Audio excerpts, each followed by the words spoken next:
The United States Navy is, like, at this exact second, completely shutting down the Strait of Hormuz. Yeah. We're talking about a total, uncompromising military chokehold on 20% of the entire planet's oil supply. Which is just terrifying. Right. And while the global energy market is quite literally catching fire, the President of the United States is sitting front row, cage side, at a UFC fight in Miami. I mean, the whiplash there is insane. Well, it is absolute geopolitical whiplash.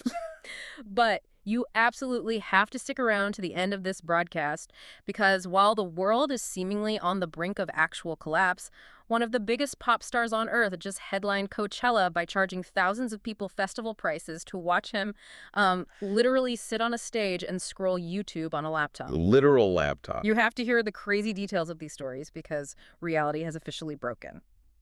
We are Mike and Abby, and welcome to Daily World Podcasts. Forget everything you know about boring news. We are taking the wildest, most impactful stories that hit the planet today and breaking them down so you don't have to. Whether you are on a long drive, crushing a workout, or just feeling a little bored, we are here to keep you updated with the world and make your next hour incredibly interesting. So, the mission for today is processing a massive, chaotic, honestly just terrifying intelligence report from April 12, 2026. Right. We are looking at this 24-hour window where diplomatic safety nets burned to the ground, artificial intelligence started getting clinical psychiatric evaluations, and the global economy just took a staggering hit. Okay, but before we throw ourselves into the absolute madness of this timeline, we really need to set the rules of engagement here. Yeah, please do. Because look, the geopolitical news right now is incredibly polarized. It is toxic, honestly. So we are taking absolutely zero sides. Yeah. None. Zero. We are just the messengers delivering the raw, unfiltered facts from these sources, no matter how wild, contradictory, or completely surreal it gets. We are analyzing the board, not playing the game. Well, I am looking at a board that just got flipped over entirely. Let us start in Islamabad, Pakistan. 8 in the morning, local time, on April 12th. The peace summit is dead. Just completely collapsed. Totally collapsed. Right. I mean, for 2 weeks, there has been this incredibly fragile, white-knuckle ceasefire holding the Middle East together, right? Right. And the U.S. and Iran actually sat down face-to-face to try and hammer out a permanent end to this conflict. Which, just from a historical standpoint, is a logistical miracle. Oh, absolutely. Getting U.S. and Iranian delegations into the same physical space requires months of back-channel negotiations, security guarantees, and usually some neutral third-party host violently twisting arms. Right, and they sent heavyweights this time. It was U.S. Vice President J.D. Vance and Iranian Parliament Speaker Mohammad Bagher Khalibaf. Yeah. And they did not just exchange pleasantries. They locked themselves in a room for 21 consecutive hours. Wait, stop for a second. Yeah. I need to understand the physical reality of what you just said. 21 hours. 21 hours of face-to-face, brutal deliberation. How do human beings even function after 21 straight hours of arguing? Barely. You are talking about high-stakes, life-or-death international policy being negotiated by people who have not slept, who are running on, stale coffee, recycled air, and pure cortisol. Exactly. The cognitive decline after, hour 14 has to be staggering. Yeah. You start making major geopolitical concessions just so you can close your eyes. Well, that is the entire strategy of a marathon negotiation, right? It becomes a war of attrition. Just wearing them down. Yeah, it is less about who has the superior geopolitical argument and more about who physically breaks down first. Plus, the translation delays alone add hours of agonizing waiting. Right. Everything has to be translated. But here's the thing. Nobody blinked. They just hit a wall. The United States demanded a total ironclad guarantee that Iran would not pursue nuclear weapon development. Like a complete surrender on the nuclear program. Complete, verifiable capitulation on the nuclear front. And Iran refused. Flat out. And the moment that refusal became final, the entire apparatus just snapped. No warning. None. There was no polite joint press conference. There was no diplomatic boilerplate about, constructive dialogue or agreeing to reconvene in a month. Just gone. Air Force Two was wheels up almost immediately. The Iranian delegation, including their foreign minister, Abbas Araghchi, had to be rushed out of the airport under this massive, tight security perimeter provided by the Pakistani military. Okay, here is the part that gives me serious, cynical disbelief. Tell me. Pakistan hosts this thing, Yeah. right? Field Marshal Asim Munir was the guarantor facilitating this summit. Yes. And the second it fails, The Pakistani government essentially walks out, dusts their hands off, and says, well, we tried. Yeah, they did not waste any time. They immediately started removing the shipping container barricades from the capital, just instantly packing up the security theater. Literally, normalcy returned to the streets of Islamabad before the diplomatic planes even left Pakistani airspace. How do you just wash your hands of that? Mm. You host the most critical diplomatic summit of the decade. It fails spectacularly. And your response is to just, clear the traffic jams. They placed the responsibility entirely on Washington and Tehran. They stepped entirely out of the blast radius. And I don't blame them, honestly. They know exactly what is coming. That summit was the only viable diplomatic off-ramp. The only one. During those 2 weeks of the ceasefire, the back-channel communications, the quiet calls through Swiss intermediaries or Omani diplomats, those were keeping the region from free fall. Right. But with those back channels gone, there is no safety net. The region is an absolute free fall. The structural risk here is terrifying. I mean, Right. You cannot just text the other side when you have vice presidents and parliament speakers storming out of a room. No, you really can't. The quiet conversations that prevent an accidental, localized skirmish from turning into an actual nuclear exchange, those are gone. We are flying completely blind. Well, Pakistan packing up their barricades is absolutely nothing compared to what the United States just did to the ocean. Oh, God. You are not going to believe the orders that just went out to the Navy. Get me. So President Trump went on official social media channels and issued an immediate executive order. The U.S. Navy is now executing a total, uncompromising blockade of the Strait of Hormuz. For anyone who doesn't track global shipping routes, the Strait of Hormuz is basically the jugular vein of the global energy market. Exactly. It is a 21-mile wide waterway between Oman and Iran. A fifth of the world's blood supply flows through that tiny gap. And the order is incredibly specific. It is an all-or-none policy. What does that mean, practically? Well, during that 2-week ceasefire, Iran was reportedly charging commercial operators a toll, $1 million per ship, just to traverse the waterway safely. Essentially a geopolitical protection racket on international waters. Basically, yeah. So the U.S. Navy is now ordered to seek out and interdict any vessel in international waters that paid that toll to Tehran. Wow. If the strait is not open to all international shipping without Iranian interference, the U.S. is closing it to everyone. That is massive. It is modeled after the maritime sanctions we saw against Venezuela years ago, but scaled up to affect roughly 20% of the global oil supply. 20%. Okay. I mean, you cannot just choke off a fifth of the world's energy and not expect immediate catastrophic financial consequences. Ooh, the markets are already freaking out. Energy analysts are projecting a massive gap open for the Monday trading session. Like how high? We are talking about Brent crude expected to shoot toward triple digits. JP Morgan analysts released a note suggesting that a prolonged disruption could push prices as high as $130 a barrel. Wait, back up. How does that actually work mechanically? The pricing. Yeah. How does a military blockade instantly trigger a $30 price spike before the physical oil even stops flowing? It is all about risk premiums and the insurance markets, specifically places like Lloyd's of London. Even before the blockade was fully enforced by the Navy, shipping giants like Maersk and MSC issued guidance suspending all transit. They just stopped moving. Tanker traffic dropped 70% instantly. Daily tanker traffic went from roughly 12 ultra-large crude carriers a day down to almost zero. Because the second a waterway is declared an active military blockade zone, the maritime insurance rates just skyrocket. Exactly. It becomes mathematically unprofitable to move the oil. Precisely. The insurance risk premium on these vessels went from elevated to critical, and 84% of the oil and condensate flowing through that strait goes to Asia. That is huge. China and India are the most exposed. The economic fallout for the Asian manufacturing markets is going to be staggering. And the physical risk to the sailors stuck out there is escalating by the hour, right? Yeah. We already have a confirmed incident. The United Kingdom Maritime Trade Operations, the UKMTO, reported an engagement 54 nautical miles southwest of Hodeidah, Yemen. Okay. An armed skiff filled with individuals approached a commercial vessel. So how did a commercial shipping crew respond to an armed militia? With a flare. A flare, like a distress signal. A simple handheld flare. The vessel's master literally deployed it directly at the skiff, and it actually worked.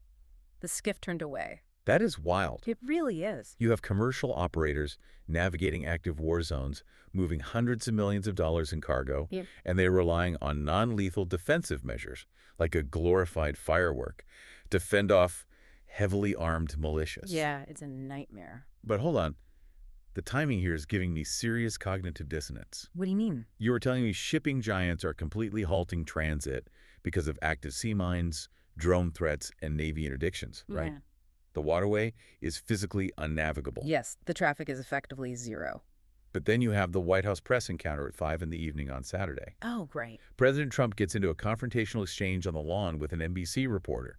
The reporter asks why the strait isn't open yet. Yeah. And the president responds that she knew nothing, calls NBC fake news, and then claims the United States has already sunk over 150 Iranian ships and that the Iranian Navy is obliterated. I saw the clip.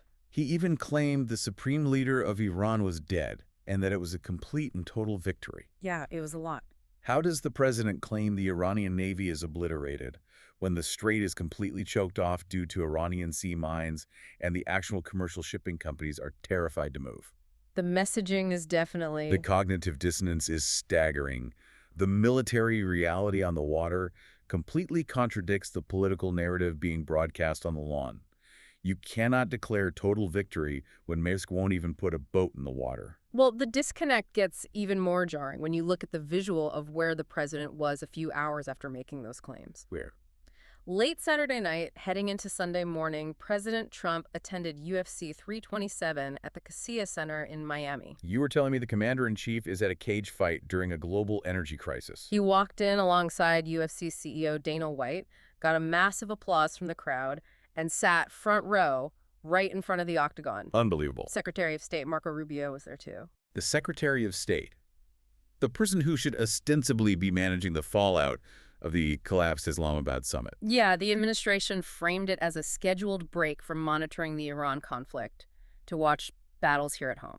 If you are watching on YouTube right now, drop a comment and tell us if you would be able to casually sit through a mixed martial arts fight while the global oil market is literally one spark away from exploding. I would be a wreck. Because my anxiety could never. I would be checking my phone every 3 seconds. Right. It is a bizarre political strategy. They are compartmentalizing a massive global conflict from domestic entertainment. Yes, your gas might hit $6 a gallon by Tuesday, but check out this left hook in the third round. Meanwhile, the actual geopolitical fallout is bleeding into the international sports world. Oh, did F1 cancel? Yes. Formula One officially canceled the 2026 Bahrain Grand Prix, which was supposed to happen in a month. They also canceled the Saudi Arabian Grand Prix. No replacement venues. Because F1 isn't just a race. It is a traveling circus of billionaires. Pretty much. You cannot safely transit hundreds of millions of dollars of highly sensitive racing equipment, hybrid engines, and VIP personnel through a region that is actively mining its own waterways and launching drones. Absolutely not. The insurance companies backing F1 probably pulled the plug before the race organizers even had a meeting about it. And Oman's foreign minister issued this desperate, incredibly bleak plea over the weekend for painful concessions from both sides. He warned that the cost of diplomatic concessions is absolutely nothing compared to the pain of failure in a regional war.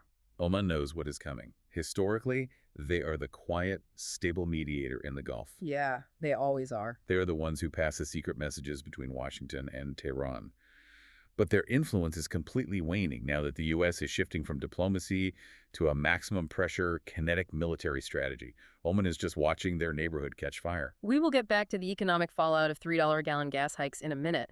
But first, the tech bros are trying to give artificial intelligence a psychiatric evaluation. Yes, you heard me correctly.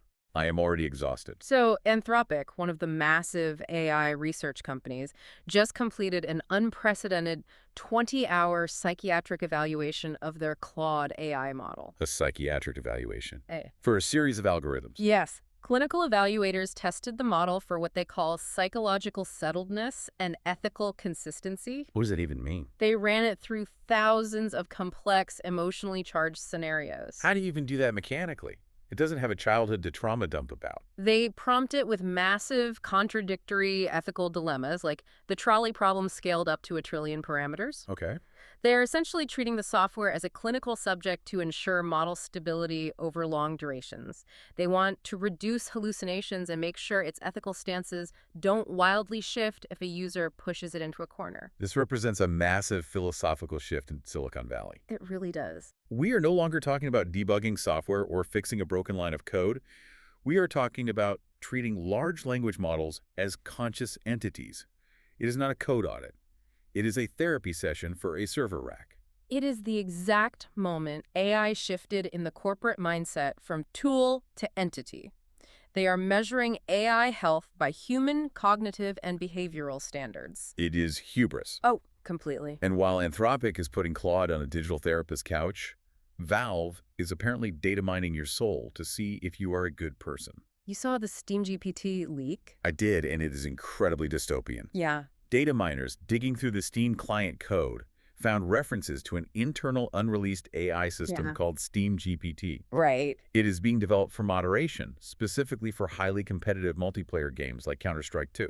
Right. It pulls massive amounts of account-level data. It looks at your VAC status, the Valve anti-cheat system, and it assigns you a trust score to flag suspicious accounts in real time. Which sounds fine until you realize how it works. Exactly. They're using multi-category inference. That means the AI isn't just looking to see if you have aimbot software installed. Yeah. It is analyzing your behavior, your chat logs, your interaction history, and making a holistic judgment about your character to segregate gamers based on algorithmic trust scores. It is intense. It is digital redlining for multiplayer lobbies. You have a machine deciding if you are morally sound enough to play a video game with other supposedly sound people. Well, the machines might be getting good at judging your moral character in a digital lobby, but they are completely failing at understanding human physical reality. Let me guess, the sports prediction study. Yes. A new massive study tested the leading flagship AI models from Google, OpenAI, Anthropic, and xAI to see if they could accurately predict the outcomes of professional soccer matches. And they failed. Completely bombed. They could process decades of historical data, player stats, and weather conditions, but they completely failed to account for the real-time human variables that actually dictate the flow of a game. They lack what the researchers called physical intuition. Because sports aren't math problems. I actually disagree slightly. Sports are math, but they are chaotic math. The models can parse the possession statistics, but they cannot parse the physics of a wet pitch or the sudden adrenaline spike of a rookie making his debut. Exactly.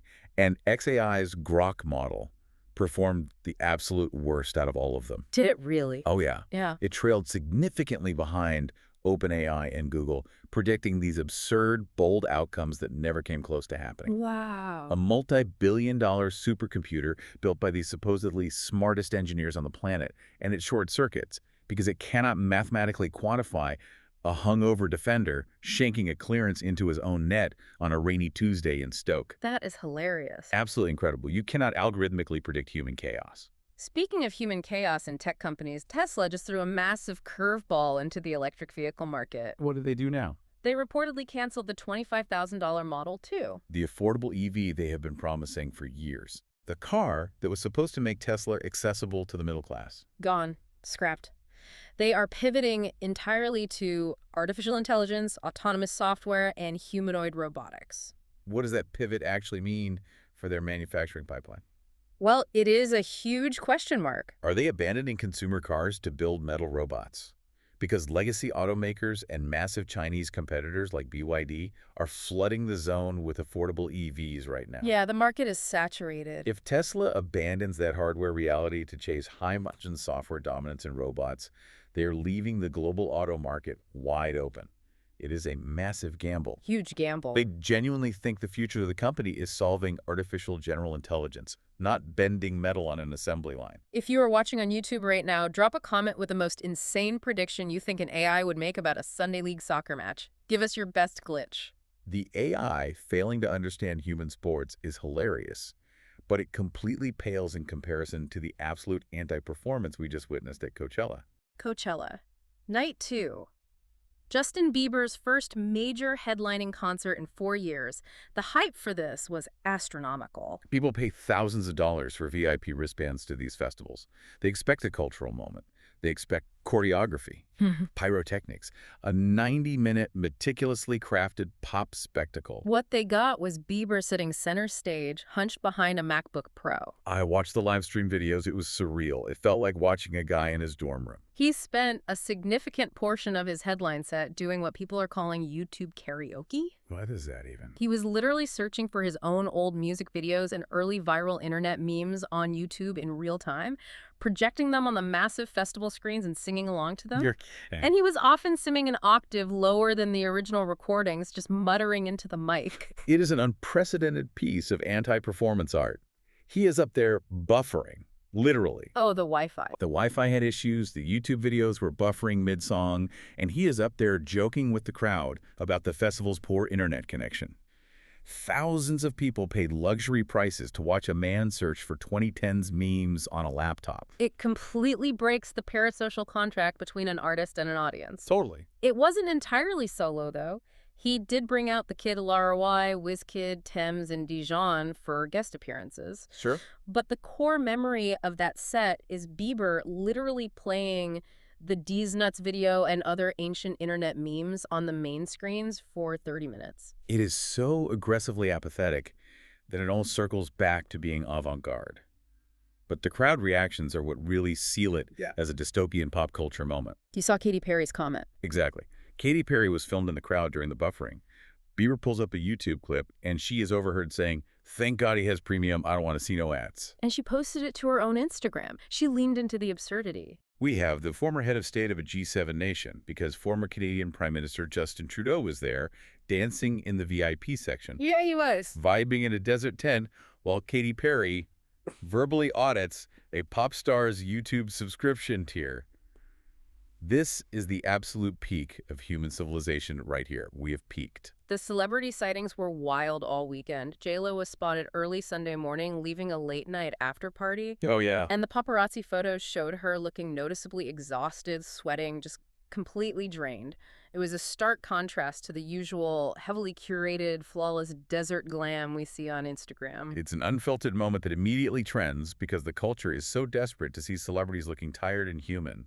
It shatters the illusion. And Natasha Lyonne was seen wandering around New York City after what was vaguely described by tabloids as plane drama. Very cryptic. I love how plane drama can mean anything from severe turbulence to fighting with a flight attendant over a bag of pretzels. Meanwhile, the reality TV stars are weaponizing social media to manufacture drama before their episodes even air. As always. Ciara Miller from Summer House threw public, very pointed loyalty shade at her castmates Amanda Batula and Wes Wilson over their romance. Using the word loyalty publicly on social media is a deliberate tactic to manufacture off-screen tension. Oh, 100%. It sets the narrative for the fans before the network even broadcasts the season. The meta-narrative on Instagram has become the actual show. The television broadcast is just the recap. But the digital culture gets much darker when real lives are involved. Right. We are seeing a massive legal fallout from internet sleuthing.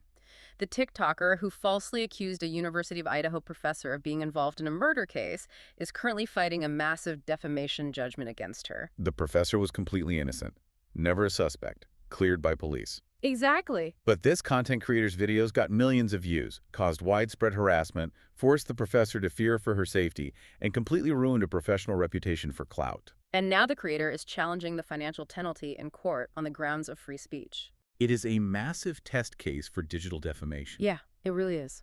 Can you be held financially responsible for the viral spread of reckless misinformation? Does Section 230 protect the platform? And does the First Amendment protect the creator when they act as a vigilante journalist and get it completely wrong? It is terrifying because the algorithm incentivizes the accusation, not the apology. Right. As unhinged as internet detectives are, wait until you hear about the literal earth-shattering scientific discovery that might rewrite the history of Yellowstone. Actually, we have to talk about the Artemis II crew first, because the contrast is staggering. NASA just released the crew's reflections on their lunar orbit mission. They flew in the shadow of the moon during a solar eclipse. Palpable awe is the phrase they use to describe it. Yeah, palpable awe. It is the first time in human history that people have witnessed a solar eclipse from the perspective of the moon's shadow looking back at Earth. It is a monumental sci-fi experience made real. And what is the immediate reward for this historic achievement from the Trump administration's 2027 budget proposal? A $5.6 billion cut to NASA's budget. I cannot comprehend the logic. Neither can I. We finally get humans flying through a lunar eclipse. We are pushing the boundaries of deep space travel, and the political response is to slash the science division budget by 47%. It is a massive cut. They are potentially canceling 40 planned projects. The logistical hurdles of sustained spaceflight are incredibly difficult right now. We have Chinese rockets failing. We just saw SpaceX have those massive Falcon 9 booster issues, and the response is to cut funding. It makes zero strategic sense if the goal is maintaining aerospace dominance. Let us bring it back down to Earth, literally beneath the crust. Yellowstone National Park, the supervolcano. A massive caldera that is supposedly going to plunge North America into a volcanic winter. For decades, scientists believed the volcanic activity there was driven by what is called a deep mantle plume, a massive hotspot of rising magma rock pulling heat from deep within the Earth, close to the core, straight up to the surface like a giant straw. The mantle plume theory. It is textbook geology. It is what they teach you in 8th grade. Well, a new, highly detailed research paper just formally challenged that textbook theory. Oh, really? Yeah. By using advanced seismic imaging, essentially taking an ultrasound of the Earth's crust, the new study points to shallower tectonic shifts driving the engine of the volcano, not a deep mantle plume. Explain the physical difference. Why does it matter if the magma is shallow or deep? If it is a deep mantle plume, the volcano operates on a massive, slow, ancient timeline driven by the Earth's core. Okay. But if the engine is closer to the surface, driven by the grinding of tectonic plates, it means the magma reservoir is potentially much more reactive to regional earthquakes and shallow crustal shifts than we ever understood. It is a fundamental paradigm shift in geology. It is like when the scientific community finally accepted plate tectonics. It changes how we model the risk of an eruption. If you are watching on YouTube right now, drop a comment. Does the idea of Yellowstone's magma engine being closer to the surface than we thought keep you up at night? Or are we just adding it to the bingo card of existential dread? I am permanently adding it to the card. Right. Right next to the Indonesian nickel crisis, which is its own kind of environmental disaster. The NGO Climate Rights International just released a devastating report on the nickel mining industry in Indonesia, specifically focusing on the Mandiodo Block and Wirurano districts. Nickel is the absolute cornerstone of the electric vehicle battery market. Yeah. If you're holding a smartphone or driving an EV, you are relying on Indonesian nickel. Everyone in the West is pushing for this just transition to clean renewable energy, but this report shows the human cost of that transition is catastrophic. The industrial zones built to extract this nickel are destroying old-growth forests, heavily degrading freshwater sources with chemical runoff, and decimating local coastal fisheries. It is awful. Some local sellers are seeing their annual fish catch drop to nearly zero because the water is so polluted. And the land disputes are brutal. The report documents 83 land certificates taken by a single mining company without proper compensation. That is basically theft. Indigenous land was sold for 5,000 rupiah per square meter under the false promise of high-paying industrial jobs that simply never arrived. We are literally destroying indigenous livelihoods and clear-cutting rainforests so people in California can buy luxury electric cars. The irony is incredibly dark. And Humanitarian organizations are begging, pleading for both sides to lift aid restrictions just to prevent mass starvation.